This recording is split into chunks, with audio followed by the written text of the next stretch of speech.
One of the genuinely great things about Inside Number 9 is that you never really know which direction the story will go in. With Bernie Clifton's dressing room the tale of two estranged comedy performers reuniting could be a platform for a feud gone wrong, an elaborate revenge story, or any number of twisted possibilities. In actual fact, however, Reece Shearsmith and Steve Pemberton's latest is probably one of the most heart-wrenching and beautiful works yet. A quietly absorbing half-hour that wrings pathos from every pore. Shades of Les McQueen in a dusty old hall, a northern comedy double actor reuniting for the first time in decades. Pemberton's Len is the more upbeat and jovial of the pair, eager to mend past wounds and still nostalgic for the good old days. Shearsmith's Tommy, by contrast, is world-weary, downbeat and doubtful that meeting back up again was ever a good idea. It's **** business. The Les McQueens of the variety world. Photo, BBC. There are obvious shades of Les McQueen from the League of Gentlemen, even down to the food-related stage name, only with one washed-up glam rocker replaced by two beaten-down variety stars. Creme brulee replaced by cheese and crackers. It isn't long before tension begins to build.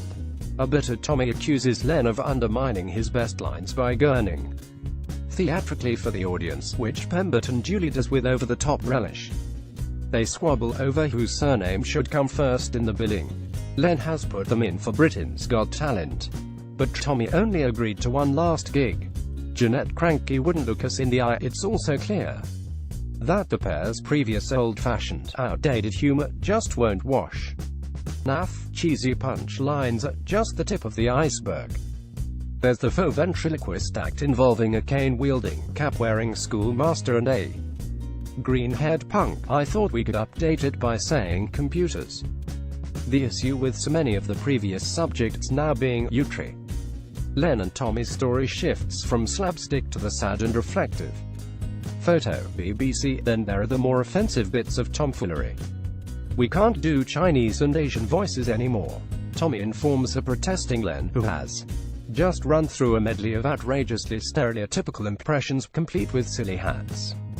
The world has moved on. Tommy understands that. The oblivious Len does not.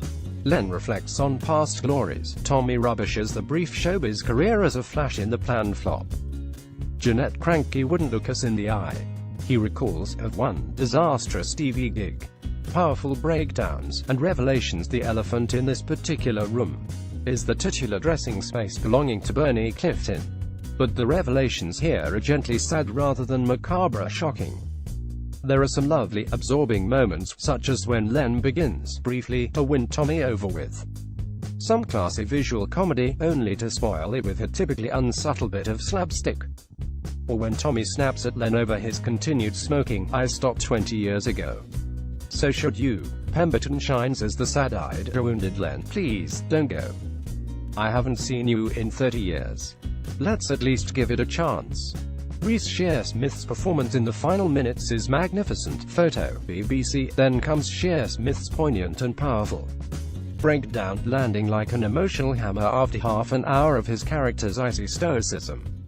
It ends, of course, with